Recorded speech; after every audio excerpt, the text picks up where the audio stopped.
इस बीच अंदर खाने से एक और जानकारी मिल रही है। अंदर खाने से पता चल रहा है कि स्वाति मालीवाल भी देखिए तंज कसती दिखाई दे रही है। स्वाति मालीवाल शुरू से नाराजगी जाहिर करती रही हैं। इस बीच आपको बताएं कि पंजाब में कुछ लोगों को उनकी तरफ से कहा गया कि एक तरह से एटीएम बना लिया गया है, यानी सरकार का इस्तेमाल गलत तरीके से हो रहा है। ये कह रही है स्वाति मालीवाल। पंजाब में लूट को रोकना होगा, ये भी उनकी तरफ से कहा गया। बीजेपी विधायक ने वहीं आम आदमी पार्टी पर निशाना साधा। यहाँ बीजेपी भी कोई मौका नहीं चूक रही है। पंजाब सरकार की बैठक में ये बड़ी बात बोली गई है और इस बैठक के जरिए ये संदेश दिया गया है कि क्या वाकई दिल्ली में जो बैठक पंजाब को लेकर बुलाई जा रही है उसमें कुछ गड़बड़ है। सिरसा साहब ये कह रहे हैं कि भगवंत मान को हटाने की कोशिशें हो रही हैं। क्या इन दावों में कुछ सच्चाई है, ये अपने आप में प्रश्न बना हुआ है। लेकिन इस बीच भगवंत मान फिर भी कह रहे हैं कि ऑल इज वेल। सुनिए जरा। प्रताप बाजवा पिछले 2.25 साल से यही कह रहे हैं, तो उनको कहने दो, उनके पास है नहीं। उनको बोलो जी हमारे विधायकों की बात गिनती मत करो, अपने गिन लो दिल्ली में कितने हैं। पंजाब का जो लॉ एंड ऑर्डर वो बहुत सारे स्टेट नालों ਵਧੀਆ जे लॉ एंड ऑर्डर ठीक ना हो ना तो जड़ियाँ बड़ी बड़ी कंपनियां ने आउंदियां नहीं। इनको बोलने दो जी, इनका काम है जी, इनका बस। हमने अपने खून पसीने से पार्टी बनाई है जी, ठीक है ना। तो हमने अपने मतलब मेहनत करके घर घर जाके, गलियों में जाके, गाँव में जाके, कस्बों में, शहरों में जाके हमने पार्टी बनाई। तो अपना फिक्र नहीं करते, दूसरों में नुक्स निकालते रहते हैं। भगवंत मान लगातार कह रहे हैं कि सब कुछ चंगा है, सब कुछ बढ़िया है, लेकिन अंदर खाने से जानकारी मिल रही है कि पिछले 4 महीने से देखिए कैबिनेट की मीटिंग नहीं हो पाई है पंजाब में। यानी जो 75 मुख्य एजेंडे थे जो अधिकारियों और मंत्रियों ने तय कर रखे थे कि पंजाब के लिए फैसले लिए जाने, उसको लेकर कोई चर्चा नहीं हुई, कोई तैयारी नहीं हुई। और यही वजह है कि अंदर खाने पार्टी में भी भगवंत मान को लेकर नाराजगी की खबरें यहाँ सामने आ रही है। और ऐसा लग रहा है कि शायद यही वजह है कि अरविंद केजरीवाल ये बैठक बुला रहे हैं और समझने की कोशिश कर रहे हैं कि पार्टी के भीतर पंजाब में चल क्या रहा है। और सिरसा साहब भी यही कह रहे हैं कि भगवंत मान को हटाने की तैयारी है। सुनिए जरा। ऐसा बताया जा रहा है कि अरविंद केजरीवाल जी अब भगवंत मान जी को नालायक बताकर, इनएफिशिएंट बताकर, उन्होंने औरतों का 1000 रुपया देने का वादा पूरा नहीं किया, पंजाब में नशा नहीं वो रोक पा रहे, पंजाब के लॉ एंड ऑर्डर हालात खराब हो गए हैं, ये कहकर भगवंत मान जी को हटाना चाहते हैं। और खुद अपने एमएलओ से ये कहलाकर कि अरविंद केजरीवाल अच्छे आदमी, इनको मुख्यमंत्री बनाओ, ऐसा वो सपना देख रहे हैं। पंजाब के लोग किसी सूरत में इस चीज़ को बर्दाश्त भी नहीं करेंगे और आपको बनने भी नहीं देंगे। और मैं भगवंत मान जी से भी आग्रह करना चाहता हूँ, ऐसे काम इससे पहले हो जाए, आपको सतर्क होना चाहिए। अरविंद केजरीवाल किसी के सके नहीं हैं, उन्होंने सबके साथ धोखे किए हैं। तो देखिए दिल्ली में हार के बाद मंथन हार को लेकर होना था, लेकिन मंथन हो रहा था पंजाब को लेकर। ऐसे में शक जाहिर किया जा रहा है कि क्या पंजाब में भी कुछ होने वाला है, क्या अरविंद केजरीवाल पंजाब को लेकर कोई बड़ा फैसला लेने वाले हैं। लेकिन खबर यह मिल रही है कि कांग्रेस के इन बड़े दावों से अरविंद केजरीवाल बहुत टेंशन में आ गए, क्योंकि सिर्फ एक जगह सरकार बचे, वहां से भी कहीं दरक ना जाए। क्योंकि यहां पर तो कांग्रेस ने दिल्ली में खेल बिगाड़ ही दिया, अब लग रहा है कि पंजाब का खेल भी बिगड़ने वाला है। रिपोर्ट इसी से जुड़ी आपको दिखा रहे हैं।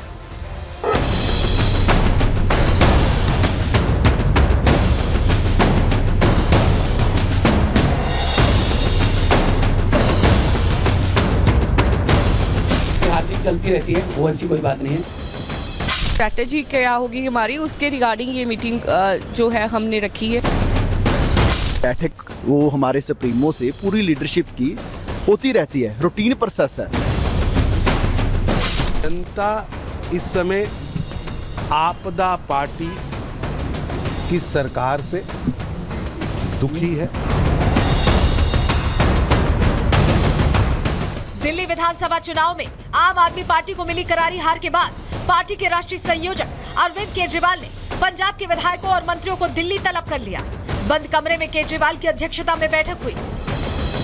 बैठक के बाद अरविंद केजरीवाल चुपचाप अपनी कार में सवार होकर चलते बने। वहीं मीडिया से बात करने पंजाब के सीएम भगवंत मान आए और कह दिया कि सब चंगा सी। हमारे साथियों ने बहुत मेहनत की दिल्ली की गलियों में, इनका धन्यवाद। बाकी हार जीत चलती रहती है, वो ऐसी कोई बात नहीं है। पंजाब के सीएम भले कह रहे हो कि सब कुछ ठीक है, लेकिन आनन फानन में सभी मंत्रियों और विधायकों को बुलाना, बैठक का एजेंडा ना बताना और प्रेस कॉन्फ्रेंस में सीएम मान को अकेले छोड़कर निकल जाना, ये बता रहा है कि आम आदमी पार्टी के अंदर कुछ बड़ा हो रहा है। मीटिंग में जाएंगे, झंडा भी पहले पता चल जाएगा। इलेक्शन के बाद हर पार्टी जो एक मीटिंग रखती है उसमें आने वाले ईयर्स में काम करने हैं, उस स्ट्रैटेजी क्या होगी हमारी, उसके रिगार्डिंग ये मीटिंग जो है हमने रखी है। हर 8-6 महीने बाद बैठक वो हमारे सुप्रीमो से पूरी लीडरशिप की होती रहती है, रूटीन प्रोसेस है।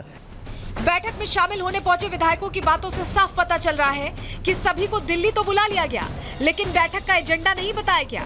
दरअसल दिल्ली में आम आदमी पार्टी का खेल खराब करने वाली कांग्रेस की नजर अब पंजाब पर टिक गई है। पंजाब के पूर्व डिप्टी सीएम सुखजिंदर सिंह रंधावा और कांग्रेस के वरिष्ठ नेता प्रताप सिंह बाजवा दावा कर रहे हैं कि आपके करीब 30 विधायक उनके संपर्क में हैं। शायद यही वजह है कि अरविंद केजरीवाल अपने विधायकों को दिल्ली बुलाकर उनका मन टटोलना चाहते थे। बैठक से निकलने के बाद सीएम मान समेत सभी विधायक एक सुर में बाजवा के दावे को झूठा बता रहे हैं। पंजाब में अच्छा माहौल है और आम आदमी पार्टी की सरकार वहाँ पे बहुत अच्छे से चल रही है। बाजवा जी वहाँ पे लीडर ऑफ अपोजिशन है और जब से लीडर ऑफ अपोजिशन है उनके दिमाग में एक ही लगा हुआ है कि हम एलओपी से सीएम बन जाएं। तो कभी 40 विधायक टूटने की खबर लेके आते हैं, तब इनके 18 थे। तो अपने विधायक इकट्ठे नहीं हैं, उनकी खबर नहीं है। कोई ऐसी बात नहीं, ओपोजिशन में तो बंदा बोलता रहता है, अपने आप ही वो एक प्रिटेंड किया जा रहा है किसी चीज़ को। कोई ऐसी बात नहीं, हम लोग पंजाब से, आप भी कभी पंजाब आइए, आप देखिए पंजाब में आकर बहुत पीसफुल है हमारे पंजाब में, तो कोई ऐसी बड़ी बात नहीं। आम आदमी पार्टी की पंजाब सरकार पर वादा खिलाफी का आरोप लगता रहा है। वहीं पंजाब में बढ़ती आतंकी घटनाओं और नशे का कारोबार भी बड़ी चुनौती बना हुआ है। यही वजह है कि कांग्रेस ही नहीं, बीजेपी भी आम आदमी पार्टी पर हमलावर है। दिल्ली चुनाव का परिणामों का असर केवल पंजाब नहीं पूरे देश में हो रहा है। महाराष्ट्र और हरियाणा के बाद जनता को समझ आ चुका था कि ये केवल व केवल सत्ता लिप्सा के लिए लड़ने वाले परिवारवादी लोगों का एक समूह है। जनता इस समय आपदा पार्टी की सरकार से दुखी है। पंजाब के अंदर आज त्राहिमाम है, लॉ एंड ऑर्डर शून्य पर पहुंच चुका है।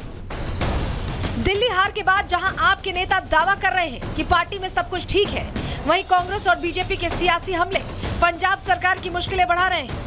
ऐसे में देखना यह होगा कि दिल्ली में हुई आज की बैठक का पंजाब में कैसा असर दिखता है। Bureau report, Republic Bharat. तो पंजाब में कैसा असर दिखेगा ये तो देखने वाली बात है, लेकिन जिस कांग्रेस ने कहा जा रहा है कि दिल्ली में आम आदमी पार्टी का खेल खराब किया है, जो कांग्रेस कह रही है कि पंजाब में 30 विधायक आम आदमी पार्टी के उनके संपर्क में, उसी कांग्रेस का ओवरऑल खेल इंडी गठबंधन से बिगड़ता दिख रहा है। हम क्यों ऐसा कह रहे हैं, चलिए जानकारी आपके सामने रखते हैं। देखिए, कीर्ति आजाद का बयान आता है, वो कहते हैं कि कांग्रेस की रस्सी जल गई लेकिन बल नहीं गया। अगला चेहरा उमर अब्दुल्ला कह रहे हैं कि और लड़ो आपस में। जब नतीजे आए थे उसी दिन इनका ये एक तरह से रिएक्शन सामने आया था। इसके बाद अखिलेश यादव भी लिस्ट में आ गए। हरियाणा, महाराष्ट्र और दिल्ली हार के बाद इससे सीख लेंगे। क्या सीख लेने का मतलब कांग्रेस को साइड करना है? ये इंडिकेशन एक आया। वहीं संजय राउत भी कह रहे हैं कि कांग्रेस और आम आदमी पार्टी का गठबंधन हुआ होता तो अच्छा होता। दिल्ली चुनाव के परिप्रेक्ष्य में यह कहा जा रहा है, लेकिन अब क्योंकि क्लियर इंडिकेशन मिल गया है कि कांग्रेस खेल बिगाड़ तो सकती है लेकिन बना नहीं सकती है कहीं, और यही वजह है कि जो सो कॉल्ड इंडी गठबंधन कुछ दिनों के लिए बना था, लोकसभा चुनाव में बना था, उसकी अंतिम सांसें लग रहा है कि गिनी जा रही है, क्योंकि बिहार में चुनाव है और उससे पहले नेता जो बोल रहे हैं वो पसंद नहीं आने वाला है कांग्रेस को। सुनिए क्या कहना है उमर अब्दुल्ला का और कीर्ति आजाद का। मैंने अब कुछ नहीं कहना है। इंडिया ब्लॉक की अगर कभी मीटिंग होगी तो जो कहना होगा मीटिंग के अंदर कहूँगा। आप लोगों को कहता हूँ तो खामखा फिर बवाल पैदा हो जाता है। आपने एक वीडियो भी पोस्ट किया था चुनाव रिजल्ट के दिन। अब नहीं करता तो क्या, रोना शुरू करता। नतीजे ऐसे थे, या तो हंसना था या रोना था। अब रोना मैं पसंद नहीं करता हूँ। मीटिंग होने दो, फिर बाहर आके इस सवाल का जवाब दे दूंगा। क्या कहें, रस्सी जल गई, बल नहीं गए कांग्रेस के, मानती नहीं। तो पिछली बार भी लोकसभा चुनाव के पहले हमने उनको बुलाया था, वो आए नहीं। वो सोचते हैं कि वो सब कुछ कर सकते हैं। तो उन्होंने जो ममता बंदोपाध्याय ने कहा बिल्कुल सही कहा है, कांग्रेस एक डूबती हुई नैया है, क्या किया जाए। और जब वो दूसरों की सुनती नहीं, अपने जो घटक दल के मित्र हैं उनके विरोधी चुनाव लड़ती है,